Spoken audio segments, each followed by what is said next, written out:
जय श्रीराम। शुक्लांबरधरं विष्णुं शशिवर्णं चतुर्भुजं प्रसन्नवदनं ध्यायेत् सर्वविघ्नोपशान्तये। रामाय रामभद्राय रामचन्द्राय वेधसे रघुनाथाय नाथाय సీతాయ పతయే నమః. వాల్మీకి రామాయణం శ్రీ పుల్లల శ్రీరామచంద్రుడు గారు తెనుగు చేసినది. కిష్కింధ కాండం 53వ సర్గలో ఉన్నాం. సుగ్రీవునకు భయపడుతూ అంగదుడు మొదలైన వానరులందరూ ప్రాణములను విడుచుటకు నిశ్చయించుకొనుట. పిమ్మట ఆ వానరులు వరుణుని నివాసమైన భయంకరమైన సముద్రమును చూచిరి. అపారమైన ఆ సముద్రము భయంకరములైన తరంగములతో వ్యాకులమై గర్జించుతుండెను. మయుడు మాయచే నిర్మించిన ఆ పర్వత దుర్గమును వెతుకుచుండగానే ఆ వానర్లకు సుగ్రీవుడు నిర్ణయించిన మాసము గడువు దాటిపోయాను. అప్పుడు మహాత్ములైన వానర్లు పుష్పించిన వృక్షములతో నిండిన వింధ్య పర్వత ప్రాంత భూమి యందు కూర్చుండి చింతను పొందిరి, బాధపడుతున్నారు.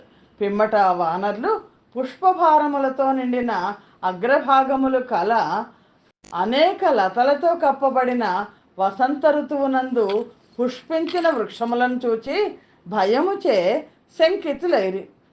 ఆ వానర్లు వసంత ఋతువు వచ్చినదని ఒకరితో ఒకరు చెప్పుకొనుచు సందేశకాలము అను ప్రయోజనము నష్టమగుటచే దుఃఖించుతూ నేలపై పడిరి. పిమ్మట సింహ వృషభముల వంటి మోపు, బలిసిన పొడవైన భుజములు కల యువరాజు మహాబుద్ధిమంతుడు అయిన అంగదుడు వృద్ధులైన వానర్లను ఇతరులైన వానర్లను మధురమైన మాటలతో పలుకరించుచు తగు విధముగా సత్కరించి ఇట్లు పలికెను. ఓ వానరులారా, మనమందరము సుగ్రీవుని ఆజ్ఞ చేత బయలుదేరినాము. మనము బిలములో ఉండగానే మాసము గడిచిపోయినది. మీకు తెలియట్లేదా? మనము కాల సంఖ్యా నియమమును అనుసరించి ఆశ్వేజ మాసములో బయలుదేరాము. ఆ కాలము గడిచిపోయినది. ఇటుపైన మనము ఏమి చేయవలను? మీరందరూ ప్రభువు విశ్వాసమునకు పాత్రులు, నీతి మార్గమునందు సమర్థులు, ప్రభువు హితమునందు ఆసక్తి కలవారు, అన్ని కార్యముల యందు ఫలమును సాధించారు. మీరందరూ పనులలో సాటి లేనివారు. మీ పౌరుషము అన్ని దిక్కుల యందు ప్రసిద్ధమైనది. సుగ్రీవుడు ఆజ్ఞాపించగా నన్ను నాయకునిగా చేసుకొని బయలుదేరినారు. ఇప్పుడు కార్యము పూర్తి చేయజాలని మనమందరము మరణించవలసి ఉండును, సందేహం లేదు. సుగ్రీవుని ఆజ్ఞ నిర్వర్తించని నాడు ఎవ్వడూ సుఖముగా ఉండగలడు.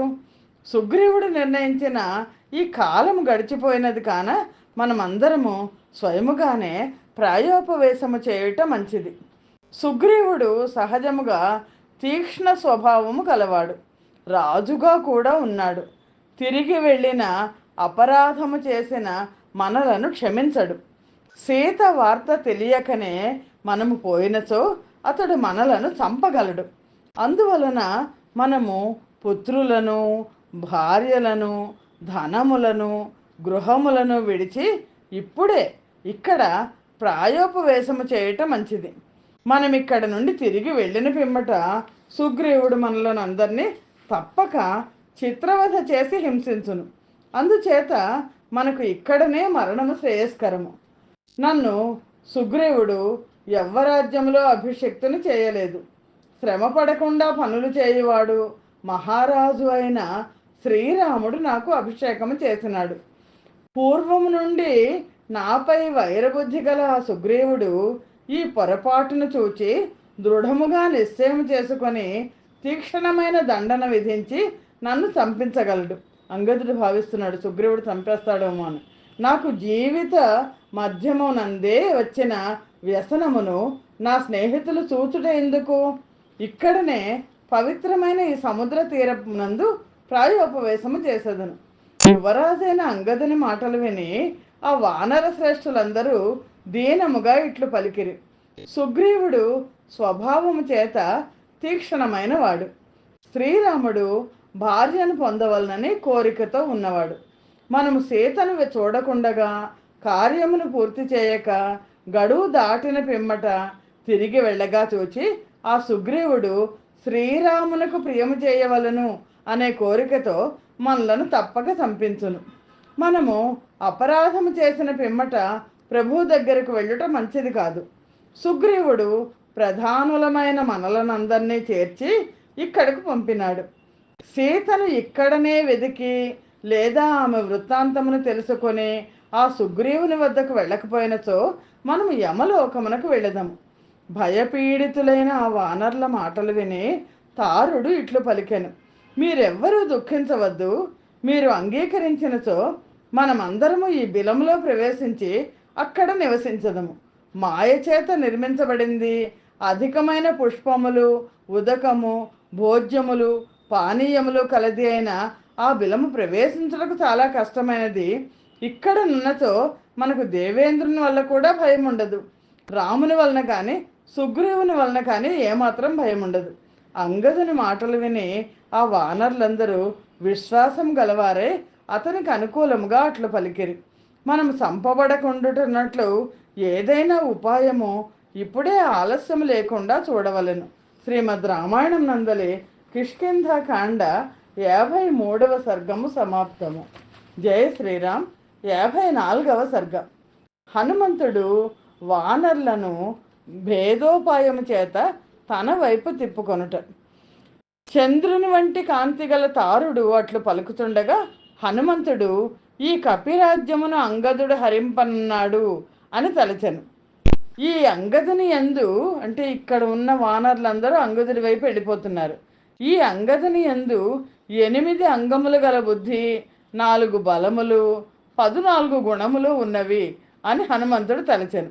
అటు పిమ్మట సకల శాస్త్రములందు పండితుడైన హనుమంతుడు నిత్యము తేజస్సు చేత, బలము చేత, పరాక్రమము చేత నింపబడుతున్నవాడు, శుక్లపక్ష ప్రారంభ చంద్రుడి వలె శోభతో ప్రకాశించుతున్నవాడు, బుద్ధి చేత బృహస్పతితో సమానుడు, పరాక్రమం నందు తండ్రితో సమానుడు, రాక్షస గురువైన శుక్రుని మాటలు దేవేంద్రుడు వినదలిచినట్లు తనకు హితము కాని మాటలు చెప్పుతున్న తారుని మాటలు వినదలచుచున్నవాడు, ప్రభు కార్యమునకు అలసి ఉన్నవాడు ఆయన అంగదుని చూచి తన కర్తవ్యం విషయమున అభిముఖునిగా చేయుటకు ప్రారంభించను. హనుమంతుడు అంగదుడిని మనసు మారుద్దామని అనుకున్నాడు. హనుమంతుడు సామ, దాన, భేద దండములను 4 ఉపాయముల్లో 3వదైన భేదోపాయమును అవలంబించి తన మాటల శక్తితో ఆ వానరులందరినీ విడదీశాను. ఆ వానరులందరూ భేదింపబడిన పిమ్మట కోపరూపమైన ఉపాయముతో, దండముతో కూడిన భయంకరములైన అనేక విధముల వాక్యములతో అంగదుని భయపెట్టను. ఓ అంగద, నీవు యుద్ధములో తండ్రి కంటే కూడా సమర్థుడవు. తండ్రి వలె ఈ వానర రాజ్యమును దృఢముగా ధరించుటకు సమర్థుడవు, సందేహం లేదు. ఈ వానరులందరూ ఎల్లప్పుడూ చపల చిత్తులు. పుత్రులకు భార్యలకు దూరముగా ఉన్న వీరు నీ ఆజ్ఞకు లొంగి ఉండరు. నేను నీకు ప్రత్యక్షంగా చెప్తున్నాను, వినుము. ఈ జాంబవంతుడు, నీలుడు, గొప్ప వానరుడైన సుహోత్రుడు నీతో కలిసి ఉండరు. నేను కూడా నీ పక్షమున ఉండను. మమ్ములనెవరిని నీవు సామదానాది గుణముల చేత, దండము చేత సుగ్రీవుని నుండి దూరం చేయజాలవు. బలవంతుడు దుర్బలునితో విరోధము చేసి ఒక చోట ఉండవచ్చు. అందుచేత దుర్బలుడు తన రక్షణను కోరుకొన్నచో బలవంతంతో విరోధం పెట్టుకొనకూడదు. నీవు ఈ భూమి రక్షించగలదు అని తలుచున్నావు. ఈ బిలము రక్షించునని తారుడు చెప్పగా వినుచున్నావు. కానీ దీనిని చీల్చుట లక్ష్మణుని బాణములకు చాలా చిన్న పని. పూర్వము మయుణ్ణి చంపుటకై ఇంద్రుడు వజ్రాయుధమును విసిరినాడు అనేది చాలా చిన్న పని. లక్ష్మణుడు వాడి అయిన బాణముల చేత ఈ బిలమును ఆకుల దొప్పను బద్దలు కొట్టినట్లు బద్దలు కొట్టును. లక్ష్మణుని వద్ద వజ్రాయుధంతోనూ పిడుగుతోనూ సమానమైన పర్వతములను కూడా చీల్చగలినట్టి నారాచ బాణములు అనేకములున్నవి. నీవు ఈ బిలంలో ప్రవేశించగానే ఈ వానరులందరూ నిశ్చయించుకొని నిన్ను విడిచిపెట్టెదరు. వీరందరూ పుత్రులను స్మరించుతూ నిత్యము భయపడుచు ఆకలి కొన్నవారే శయనముల మీద నిద్రపోక దుఃఖపడుచు నిన్ను నిర్లక్ష్యం చేసి విడిచివేయుదురు. స్నేహితుడు కానీ నీ హితము కోరు బంధువులు కానీ లేక నీవు గడ్డి పరక కదిలినను మిక్కిలి భయపడదవు. అతి తీవ్రమైన వేగము గల వాడి అయిన లక్ష్మణుని బాణములు చాలా భయంకరమైనవి. నీ కర్తవ్యం నుండి విముఖుడవైన నిన్ను చంపుటకై ప్రయోగించబడిన ఆ బాణములు ఎదిరింప శక్యము కానివి. కానీ నీవు మాతో కలిసి తిరిగి వెళ్ళి వినయముతో సమీపించినతో సుగ్రీవుడు నిన్ను క్రమానుసారముగా రాజ్యమునందు స్థాపించగలడు. నీ పినతండ్రి అయిన సుగ్రీవుడు ధర్మముతో ప్రకాశించువాడు, ప్రేమ యందు కోరిక గలవాడు, దృఢమైన నియమం గలవాడు, పరిశుద్ధుడు, సత్యమైన ప్రతిజ్ఞ కలవాడు. అతడు నిన్ను ఎన్నటికీ నశింపచేయడు. అతడు నీ తల్లికి ప్రియము చేయవలనను కోరిక కలవాడు. అతని జీవితము ఆమె కొరకే. అతనికి మరొక సంతానము కూడా లేదు.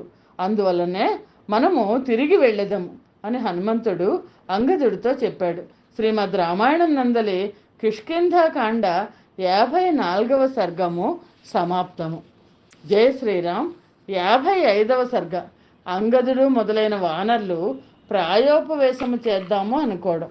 ధర్మసమ్మతము, ప్రభుభక్తితో కూడినది, వినయ సంపన్నము అయిన హనుమంతుని వాక్యము విని అంగదుడు ఇట్లు పలికెను. సుగ్రీవునిలో స్థైర్యము, ఆత్మ మనస్సుల పరిశుద్ధత్వము, సాధుత్వము, రుజుత్వము, పరాక్రమము, ధైర్యము ఇవేమీ లేవు. నిందితుడైన ఏ సుగ్రీవుడు అన్న జీవించి ఉండగానే ధర్మానుసారముగా తనకు తల్లి వంటిది, అన్నగారి ప్రియురాలు, భార్య అయిన పట్టమహిషిని స్వీకరించినాడో, ఏ దురాత్ముడు దుందుభి బయటకు వచ్చినచో వానితో యుద్ధము చేయుటకు నియమించబడిన ఆ బులెము ముఖము కప్పివేసినాడు, అతడు ధర్మము తెలిసిన వాడని వాడు ఎట్లగును నీవు ఎట్లు చెప్పుతున్నావు? ఏ సుగ్రీవుడు శపథపూర్వకముగా చేతులు కలిపి ఉపకారము చేసిన మహాకీర్తిశాలి అయిన శ్రీరాముని కూడా మరచినాడు, అట్టివాడు ఎవరి ఉపకారమును గుర్తుంచుకొను. అతడు లక్ష్మణునికి భయపడి సీతాన్వేషణమునకై మనలను పంపినాడు, కానీ అధర్మ భయము చేత కాదు. అట్టి వానిలో ధర్మం ఎట్లుండును? ఆ సుగ్రీవుడు పాపాత్ముడు, కృతజ్ఞుడు, ఉపకారమును స్మరించనివాడు, చంచలమైన మనస్సు కలవాడు. అట్టి వానిని పూజ్యుడెవ్వడైనా ఎన్నడైనా విశ్వసించునా? విశేషించి అతని వంశంలో పుట్టినవాడు విశ్వసించునా? గుణవంతుడైనను గుణవంతుడు కాకపోయినను పుత్రుడే రాజ్యమునందు స్థాపించదగినవాడు. అందుచేత తన పుత్రుని కాదని సుగ్రీవుడు శత్రుకులమునకు చెందిన నన్ను చంపకుండా ఉండునా?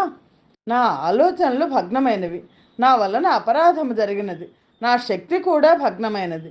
అట్టి నేను కిష్కింధ చేరి దుర్బలుడైన అనాథుడి వలె ఎట్లు జీవించగలను? శఠుడు, క్రూరుడు, ఘాతకుడు అయిన సుగ్రీవుడు రాజ్యము కొరకై నన్ను రహస్యముగా దండించి బంధించును. బంధింపబడి దుఃఖమును అనుభవించడం కంటే నాకు ప్రాయోపవేశము చేయటమే మంచిది. మీరందరూ నాకు అనుమతినివ్వండి, ఇంటికి తిరిగి వెళ్ళండి. నేను మీకు ప్రతిజ్ఞ చేసి చెప్పుతున్నాను, నేను కిష్కింధకు రాను. ఇక్కడనే ప్రాయోపవేశము చేసేదను. నాకు మరణమే మంచిది. బలవంతులైన రామలక్ష్మణులకు, నా పినతండ్రి వానరరాజు అయిన సుగ్రీవునకు నమస్కారపూర్వకముగా నేను కుశలం అడిగి తిని అని చెప్పవలను. నా తల్లి అయిన రుమకు ఆరోగ్యపూర్వకముగా కుశలం అడిగి తిని అని చెప్పవలను. నా తల్లి తారను మీరు ఓదార్చవలను.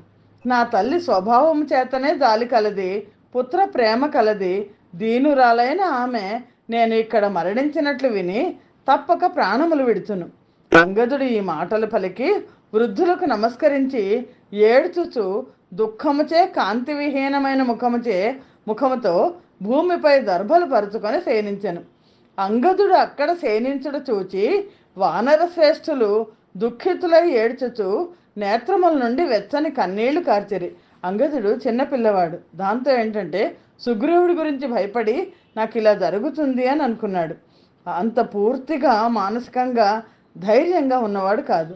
ఆ వానరులందరూ అంగదుని చుట్టూ చేరి సుగ్రీవుని నిందించుచు వాలిని పొగుడుచు ప్రాయోపవేశము చేయుటకు నిశ్చయించిరి. వానరులలో ఉత్తములైన ఆ వానర నాయకులందరూ అంగదుని మాటలు విని ఇదే తగినది అని నిశ్చయించుకొని మరణించవలనని కోరికతో సముద్రము ఉత్తర తీరమునందు దర్భలను దక్షిణాగ్రముగా పరుచుకొని ఆచమనం చేసి తూర్పు దిక్కునకు అభిముఖులై కూర్చుండిరి. శ్రీరాముని వనవాసము, దశరథుని మరణము, జనస్థానములో శ్రీరాముడు చేసిన రాక్షస వధను, జటాయు మరణము, సీతాపహరణము, వాలి సంహారము, రాముని కోపము, వీటిని గురించి మాట్లాడుకొనుచు ఆ వానరులు చాలా భయముతో నుండిరి. పెద్ద పర్వత శిఖరముల వంటి అనేకులైన ఆ వానరులు శయనించుచుండగా వారి ధ్వనితో గుహలు నిండుటచే ఆ పర్వతము ఉరుముతున్న మేఘములతో కూడిన ఆకాశము వలె ఉండెను. శ్రీమద్ రామాయణం నందలి కిష్కింధాకాండలోని 55వ సర్గము సమాప్తము. స్వస్తి ప్రజాభ్య పరిపాలయంతాం న్యాయేన మార్గేణ మహిం మహేషాః. గోబ్రాహ్మణేభ్య శుభమస్తు నిత్యం. లోకా సమస్తా సుఖినో భవంతు. సర్వం శ్రీరామార్పణమస్తు. జై శ్రీరామ్.